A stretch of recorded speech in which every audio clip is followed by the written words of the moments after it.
সম্মানিত উপস্থিতি, আজকের জুমার খুতবায় সংক্ষিপ্ত সময়ে আমরা যেই বিষয়টি নিয়ে আলোচনা করব, বিষয়টি হচ্ছে আপনি কিভাবে লাইলাতুল কদর অতিবাহিত করবেন। লাইলাতুল কদর রাত সমূহের মধ্যে সর্বাধিক বরকতময়, মহিমান্বিত এবং ফজিলতপূর্ণ রাত। লাইলাতুল কদরের উপরে আল্লাহ সুবহানাহু ওয়া তাআলা অন্য কোনো রাতকে এত ফজিলতপূর্ণ, বরকতময়, মহিমান্বিত করেননি। লাইলাতুল কদর রয়েছে রমাজান মাসের শেষ দশকের বেজর রাতসমূহের যে কোনো একটি রাতে। সুতরাং আপনি এই রমাজান মাসে এতদিন যে নেক কর্ম, নেক আমল করতে পেরেছেন, তার জন্য আল্লাহ সুবহানাহু ওয়া তাআলার নিকট আলহামদুলিল্লাহ শুকরিয়া আদায় করবেন। আল্লাহ সুবহানাহু ওয়া তাআলার যে বিধান 5 ওয়াক্ত সালাত আপনার জন্য ফরজ ছিল, আপনি 5 ওয়াক্ত সালাত, ফরজ সালাত, তার আগে সুন্নত এবং নফল সহ ইবাদত করেছেন, তার জন্য আলহামদুলিল্লাহ। রমাজান মাসে আল্লাহ সুবহানাহু ওয়া তাআলা সিয়াম নামক একটি বিশেষ ইবাদত দিয়েছেন, আপনি সিয়াম আদায় করেছেন, পালন করেছেন, আলহামদুলিল্লাহ। আপনাকে তারাবির সালাত দেওয়া হয়েছিল এই রমাজান মাসে, আপনি আদায় করেছেন, আলহামদুলিল্লাহ। আপনি কোরআন তেলাওয়াত করেছেন, আলহামদুলিল্লাহ। যারা আল্লাহ সুবহানাহু ওয়া তাআলার ইবাদত করেছেন, রমাজান মাসের পুরোপুরি বরকত এবং ফজিলত যারা নেওয়ার আপ্রাণ চেষ্টা করেছেন, আপনারা আল্লাহ সুবহানাহু ওয়া তাআলার নিকট শুকরিয়া আদায় করবেন এবং সামনে যে লাইলাতুল কদর আসছে তার জন্য পূর্ব প্রস্তুতি নিয়ে লাইলাতুল কদরের যে ফজিলত এবং গুরুত্ব সেটা নিজের আমল নামায় তুলে নেওয়ার আপ্রাণ চেষ্টা করবেন। আর যারা এ রমাজান মাস পেয়েও তেমন ইবাদত করতে পারেননি, সম্পূর্ণরূপে সিয়াম পালন করতে পারেননি, আপনাকে তারাবির সালাত দেওয়া হয়েছিল, নফল একটি ইবাদত, নফল সালাত আপনার সময় ছিল, তারপরেও আদায় করতে পারেননি, আপনার জন্য কোরআন তেলাওয়াত জরুরি ছিল, ফরজ, মুসলিম হিসাবে জানা ফরজ ছিল, অধ্যয়ন করাও ফরজ ছিল, আপনি অধ্যয়ন করতে পারেননি, কোরআন তেলাওয়াত করতে পারেননি, দান সাদাকার মতো গুরুত্বপূর্ণ আমলও করতে পারেননি, এর জন্য আপনি হতাশ হবেন না। আপনি করতে পারেননি, আপনার গাফিলতি ছিল, হতাশ হবেন না। আপনার এখনো সুযোগ আছে।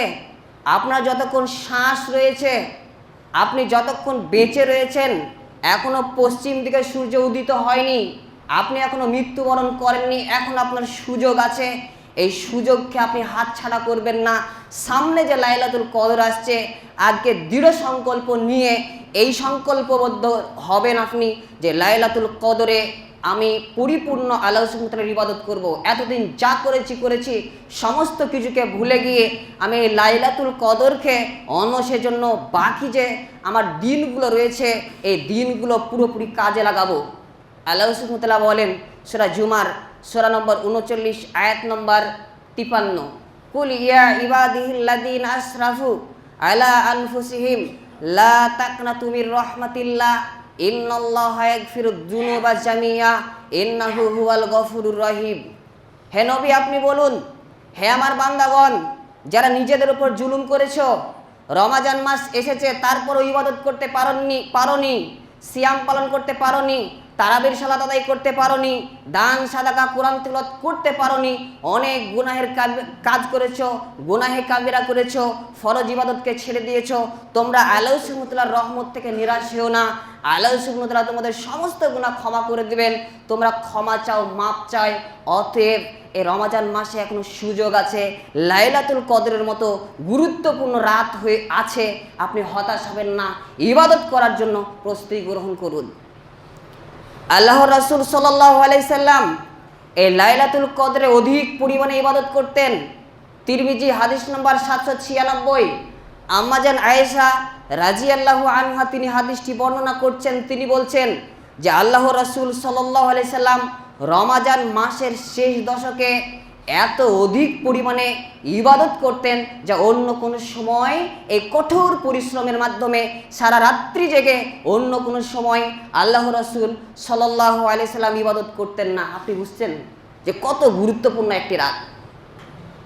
সহিহ বুখারী হাদিস নম্বর 2024, এটাও আম্মাজান আয়েশা রাদিয়াল্লাহু আনহা তিনি বর্ণনা করছেন। তিনি বলছেন আল্লাহ রাসূল সাল্লাল্লাহু আলাইহি সাল্লাম যখন রমজান মাসের শেষ দশক চলে আসতো তখন নিজের লুঙ্গিকে কষে নিতেন, সারা রাত্রি জেগে থাকতেন এবং পরিবার পরিজনকেও জাগিয়ে দিতেন এই লাইলাতুল কদরে ইবাদত করার জন্য। এখানে আল্লাহ রাসূল সাল্লাল্লাহু আলাইহি সাল্লাম নিজের লুঙ্গিকে কষে নিতেন। আচ্ছা বলেন তো, আপনি আপনার লুঙ্গিকে কখন কষে নেন? যখন ভারী কাজ করার জন্য, মজবুত কাজ করার জন্য, গুরুত্বপূর্ণ কাজ করার জন্য, যাতে করে সেই কাজ করতে গিয়ে আপনাকে অন্য কোনো কাজ করতে না হয়, আপনার কাপড় আপনাকে ঠিক করতে না হয়, সেই জন্য আপনি আপনার লুঙ্গিকে কষে নেন। ঠিক তেমনি আল্লাহ রাসূল সাল্লাল্লাহু আলাইহি সাল্লাম এই লাইলাতুল কদরকে অন্বেষণের জন্য, লাইলাতুল কদরে ইবাদত করার জন্য নিজের লুঙ্গিকে কষে নিতেন। মানে খুব মজবুতভাবে, খুব সচেতনতার সাথে সমস্ত কাজ বাদ রেখে আল্লাহ রাসূল সাল্লাল্লাহু আলাইহি সাল্লাম এই লাইলাতুল কদরে ইবাদত করতেন। শুধু একা করতেন না, তার পরিবারকেও জাগিয়ে দিতেন। অতএব এই লাইলাতুল কদরে আপনি ইবাদত করবেন, প্রস্তুতি নেবেন। কিভাবে প্রস্তুতি নেবেন? আপনাকে কয়েকটা টিপস দিচ্ছি।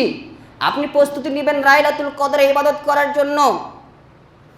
যে লাইলাতুল কদর যেই দিনগুলো থাকবে, সেই দিনগুলো তার রাত্রি যেগুলো আসবে তার দিনগুলোতে, মানে আজকের দিনগত সন্ধ্যার পর ধরেন লাইলাতুল কদর হবে, মানে আজকের দিনে আপনার যদি প্রয়োজন থাকে একটু ঘুমিয়ে নেবেন। কেন? আপনি যদি দিনের বেলায় ঘুমিয়ে নেন তাহলে রাত্রে আপনার ঘুমের চাপটা কমে যায়, আপনার ঘুম আসতে চায় না। আপনি যদি দিনে একটু বিশ্রাম নিয়ে নেন, ঘুমিয়ে নেন, তাহলে রাত্রিবেলায় আপনার ঘুম আসবে না। আপনি খুব সুন্দরভাবে একদম মনোযোগ সহকারে আল্লাহ সুবহানাহু ইবাদত করবেন। আপনি এই লাইলাতুল কদর অর্থাৎ রমজান মাসের শেষ দশকে যে সমস্ত বাজার ঘাটের প্রয়োজন রয়েছে এবং ঈদের জন্য যে বাজার প্রয়োজন রয়েছে, আপনি এই লাইলাতুল কদর আসার আগেই আপনি বাজারের কর্ম সেরে ফেলবেন, যাতে করে বাজারের ঝামেলা আপনার না থাকে। আপনি যদি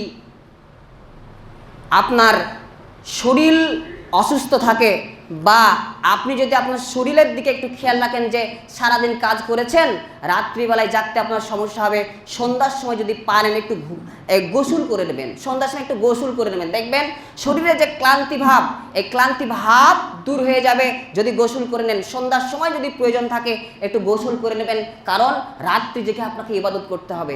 আপনি এই লাইলাতুল কদরে ইবাদত করার জন্য একটা নির্দিষ্ট স্থান ঠিক করে রাখবেন, নিরিবিলি জায়গা, যেই জায়গায় কেউ ডিস্টার্ব করবে না আপনাকে, যেই জায়গায় কেউ কোনো বিরক্তি করবে না, এই রকম নিরিবিলি একটি ঘর, নিরিবিলি একটি জায়গা আপনি নির্ধারণ করে নেবেন। এবং আপনি একা ইবাদত করবেন না, আপনার পরিবার পরিজনের যে সমস্ত সদস্য রয়েছে, আপনার ছেলে রয়েছে, আপনার মেয়ে রয়েছে, আপনার স্ত্রী, আপনার পরিবারের যে সমস্ত সদস্য রয়েছে, তাদেরকেও এই দিন সতর্ক এবং সাবধান করে দেবেন। তাদেরকে বলে দেবেন যে আজকে থেকে লাইলাতুল কদর শুরু হয়েছে, আজকে কদরের রাত, লাইলাতুল কদরের রাত, তোমরা এই রাত্রে ইবাদত করবে। কেন? আপনি একজন পরিবারের দায়িত্বশীল, আপনি দায়িত্বশীল হিসাবে আপনার পরিবারের সদস্যদেরকেও এই ইবাদত করার জন্য আপনি সচেতন করবেন। আল্লাহ সুবহানাহু ওয়া তাআলা বলেন সূরা তাহরিম সূরা নম্বর 66 আয়াত নম্বর 6, ইয়া আইয়ুহাল্লাযীনা আমানু কু আনফুসাকুম ওয়া আহলিকুম নার।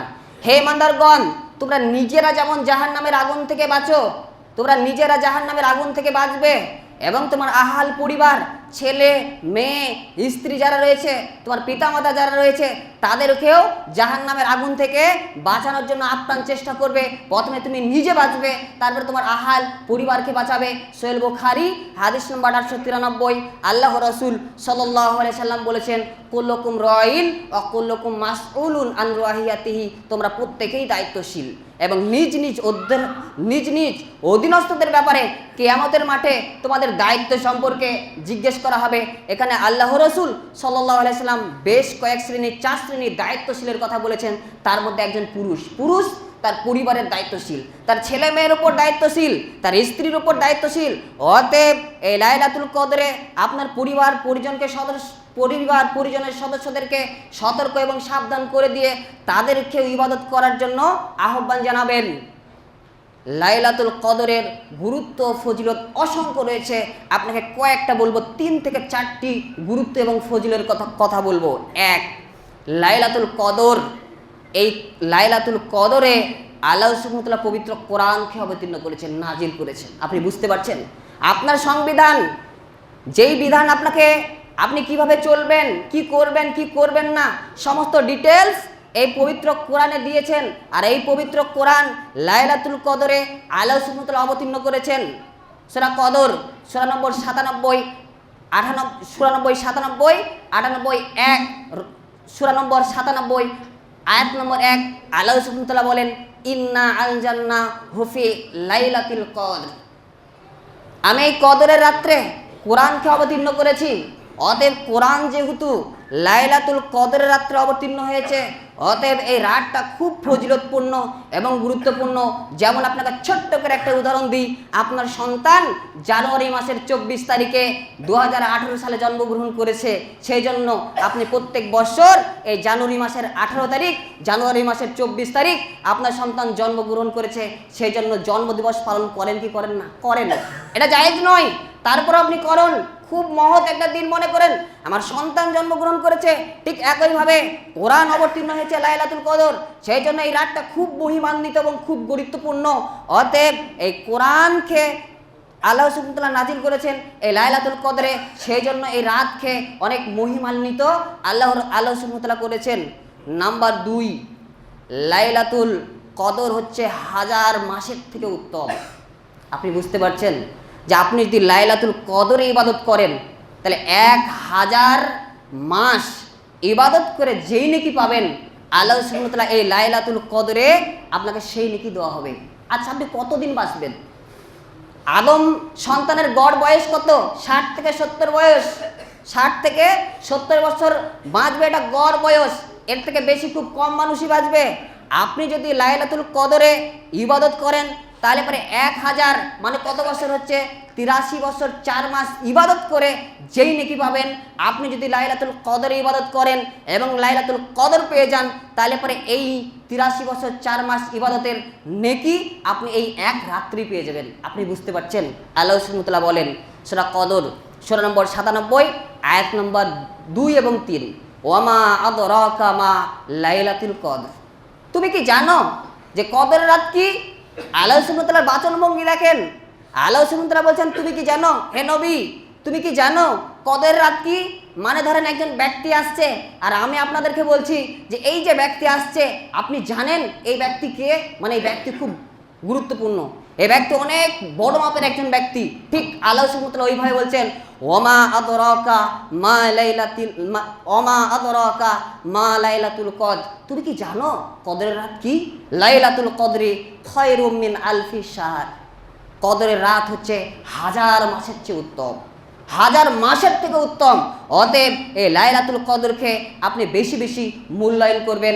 আল্লাহ রাসূল সাল্লাল্লাহু আলাইহি সাল্লাম বলেছেন, নাসাই হাদিস নম্বর 2106, যে লাইলাতুল কদর হচ্ছে 1000 মাসের থেকেও উত্তম। আর যে ব্যক্তি এই রাতের কল্যাণ থেকে বঞ্চিত হলো, সে সমস্ত কল্যাণ থেকেই বঞ্চিত হলো। আর হতভাগা ব্যক্তি ছাড়া কেউই এই রাতের কল্যাণ থেকে বঞ্চিত হয় না। নাম্বার 3, লাইলাতুল কদর হচ্ছে গুনাহ মাফের একটা রাত, যে রাতটায় গুনাহ মাফ করা হয়। আপনার যে অপরাধ রয়েছে, এই অপরাধ আল্লাহ সুবহানাহু ওয়া তাআলা এই লাইলাতুল কদরে মাফ করে থাকেন। সহিহ বুখারী হাদিস নম্বর 1901, মান কামা লাইলাতুল কদরি ঈমানান ওয়া ইহতিসাবান গুফিরা লাহু মা তাকাদ্দামা মিন জানবিহি। যেই ব্যক্তি ঈমান এবং নেকির আশায় লাইলাতুল কদর রাত্রি জেগে ইবাদত করবে, লাইলাতুল কদরে রাত্রি জেগে ইবাদত করবে, এই ব্যক্তির পূর্বের যাবতীয় গুনাহ আল্লাহ সুবহানাহু ওয়া তাআলা ক্ষমা করে দেবেন। লাইলাতুল কদর হচ্ছে এমন একটি রাত, যেই রাতে যদি আপনি ইবাদত করতে পারেন, তাহলে আপনার পূর্বের সমস্ত গুনাহ আল্লাহ সুবহানাহু ওয়া তাআলা ক্ষমা করে দেবেন। লাইলাতুল কদরের গুরুত্ব এবং ফজিলত 4 নম্বর পয়েন্ট হচ্ছে, এই লাইলাতুল কদরে ফেরেশতা এবং জিব্রাইল আলাইহিস সালাম অবতরণ করেন।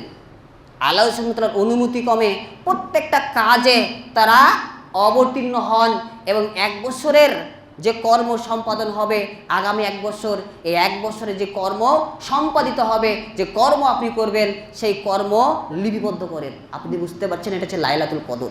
অতএব এই লাইলাতুল কদরকে আপনি মূল্যায়ন করবেন। কোন রাতটি লাইলাতুল কদর? আল্লাহ রাসূল সাল্লাল্লাহু আলাইহি সাল্লাম কোন রাতকে লাইলাতুল কদর হিসাবে নির্ধারণ করেছেন? এটা আমাদের সমাজে একটু সমস্যা আছে। আল্লাহ রাসূল সাল্লাল্লাহু আলাইহি সাল্লাম নির্দিষ্ট করে বলে যাননি যে এই রাতটি লাইলাতুল কদর। তবে আল্লাহ রাসূল সাল্লাল্লাহু আলাইহি সাল্লাম দুটি বিষয় স্পষ্ট করেছেন। নাম্বার 1, সহিহ বুখারী হাদিস নম্বর 2020, আল্লাহ রাসূল সাল্লাল্লাহু আলাইহি সাল্লাম বলেছেন, তোমরা রমাজান মাসের শেষ দশকে লাইলাতুল কদর অন্বেষণ করো। তাহলে আপনি কবে অন্বেষণ করবেন?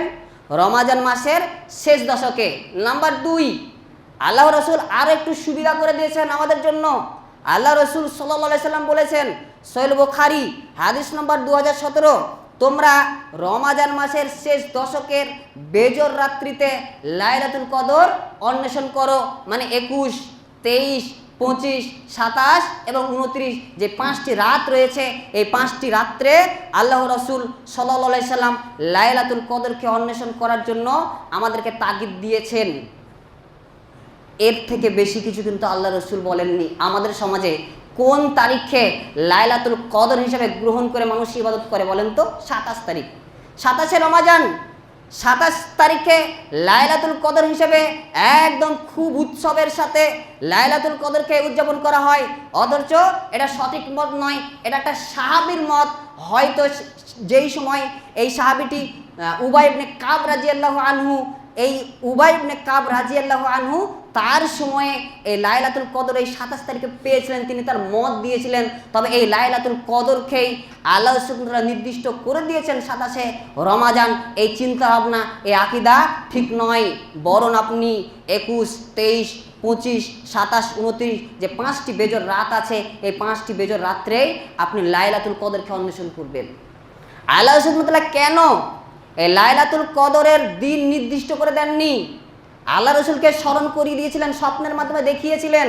সহিহ বুখারী হাদিস নম্বর 2025, আল্লাহ রাসূল সাল্লাল্লাহু আলাইহি সাল্লাম বলেছেন যে স্বপ্নের মাধ্যমে আমাকে লাইলাতুল কদরকে দেখানো হয়েছিল, নির্দিষ্ট তারিখ জানানো হয়েছিল। এবং যখন আমি তোমাদেরকে সেই সংবাদ দেওয়ার জন্য বের হয়ে এসেছিলাম, তখন 2 জন মুসলিম ঝগড়া করছিল।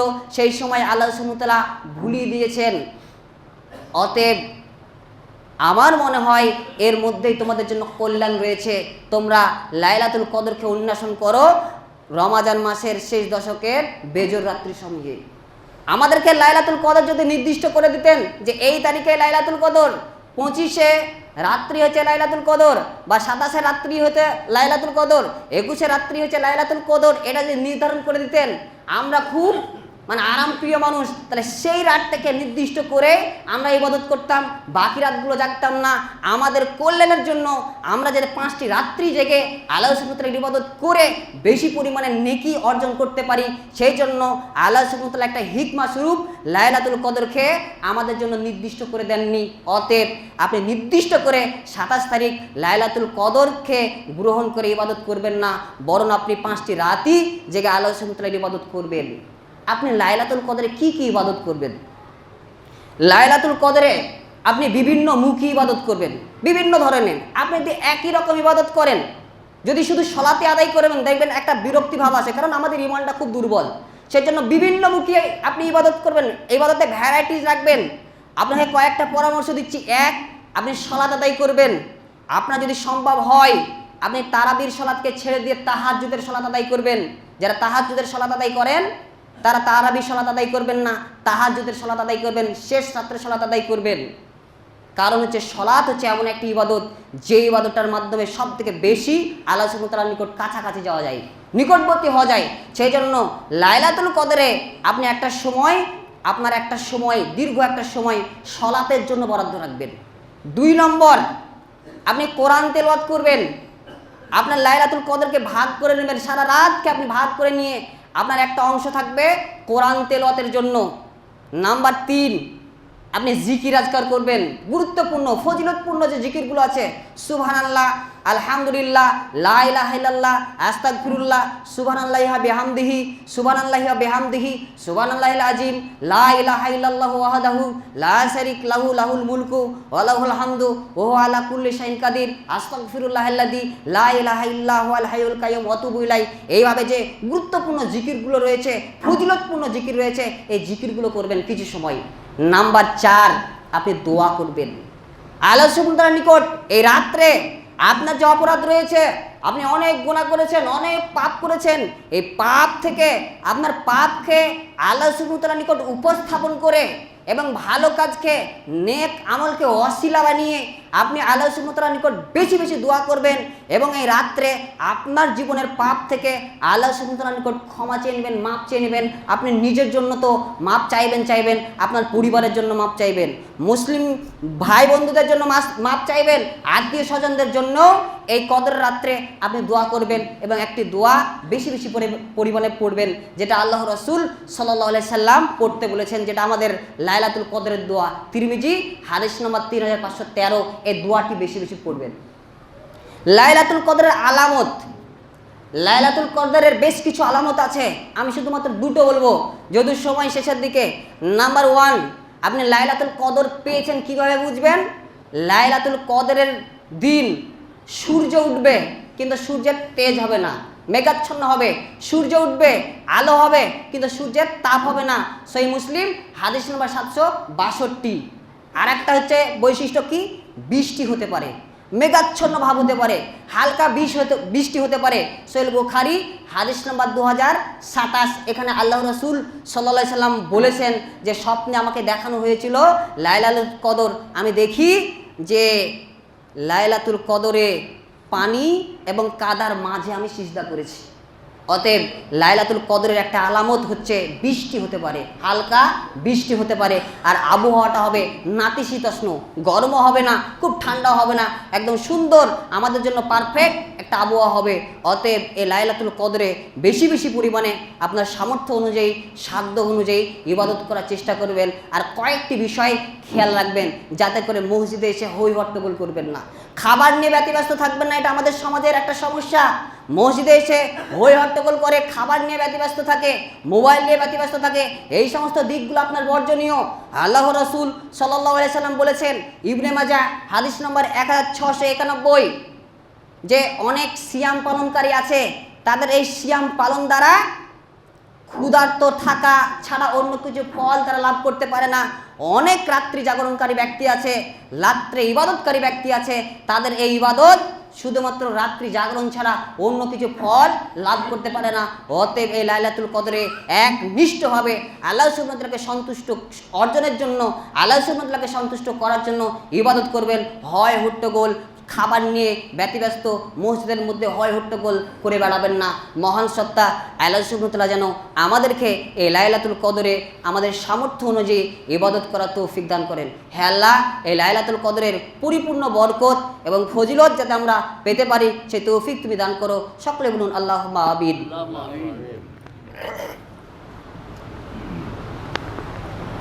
আলহামদুলিল্লাহি ওয়াহদা ওয়াসসালাতু ওয়াসসালামু আলা মাল্লা নবিয়া বাদা। আপনাদের কাছে একটু সময় চেয়ে নিচ্ছি, যেহেতু ইতেকাপ সম্পর্কে একটু কথা বলি, একটু সময় চেয়ে নিচ্ছি, সমস্যা আছে?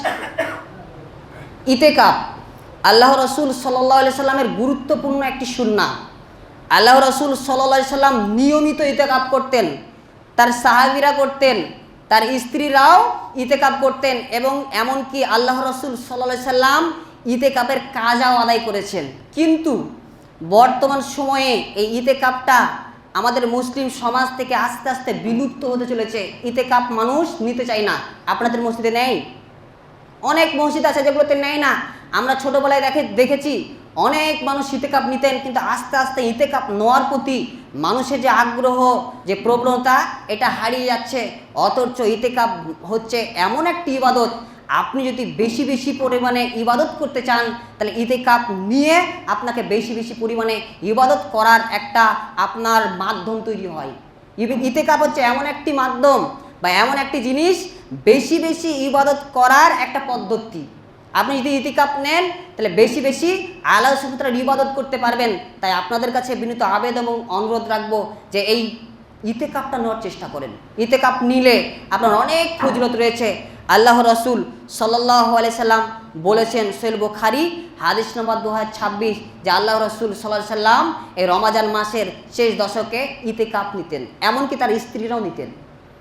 ইতিকাফের কিছু সুন্নাহ আছে। আল্লাহ রাসূল সাল্লাল্লাহু আলাইহি সাল্লামের স্ত্রী সহধর্মিণী আম্মা জান আয়েশা রাদিয়াল্লাহু আনহা তিনি বলেন, আবু দাউদ হাদিস নম্বর 2374, যে ইতিকাফের সুন্নাহ হচ্ছে ইতিকাফকারী ব্যক্তি কোনো অসুস্থ মানুষকে দেখতে যাবে না। অসুস্থ মানুষকে যে ইতিকাফ নেবে সে দেখতে যেতে পাবে না। নাম্বার 2, জানাজায় অংশগ্রহণ করতে পারবে না। মসজিদে যদি জানাজা হয় কোনো কারণে সেটা ব্যতিক্রম, সেটা ভিন্ন কথা, কিন্তু আমভাবে এই ইতিকাফকারী ব্যক্তি জানাজায় অংশগ্রহণ করতে পারবে না। নাম্বার 3, স্ত্রীকে স্পর্শ করতে পারবে না। নাম্বার 4, স্ত্রীর সঙ্গে সহবাস করতে পারবে না। নাম্বার 5, অধিক প্রয়োজন ছাড়া মসজিদ থেকে বের হতে পারবে না, ইতিকাফের স্থান থেকে বের হতে পারবে না।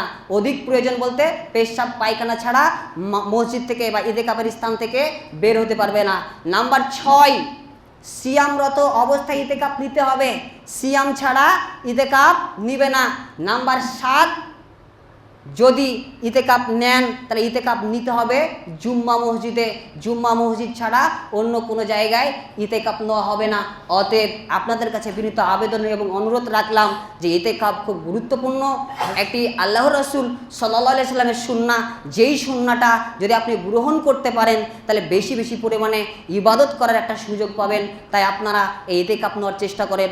মহান সত্তা আল্লাহ সুবহানাহু ওয়া তাআলার নিকট এ দোয়া এ প্রার্থনা, হে আল্লাহ, বর্তমান সময়ে ইতিকাফ নামক যে গুরুত্বপূর্ণ একটি সুন্নাহ বিভিন্ন কারণে মানুষ হেলায় ফেলায় নষ্ট করে দিচ্ছে, এই সুন্নাহটাকে দুনিয়ার ব্যস্ততার কারণে, দুনিয়ার প্রতি আসক্ত হয়ে ডিজিটাল ব্যস্ততা, মোবাইলের প্রতি আকর্ষণের ফলে মানুষ এই গুরুত্বপূর্ণ সুন্নাহ থেকে দূরে থাকছে। অতএব আমরা যাতে এই সুন্নাহকে গ্রহণ করতে পারি সেই তৌফিক তুমি দান করো।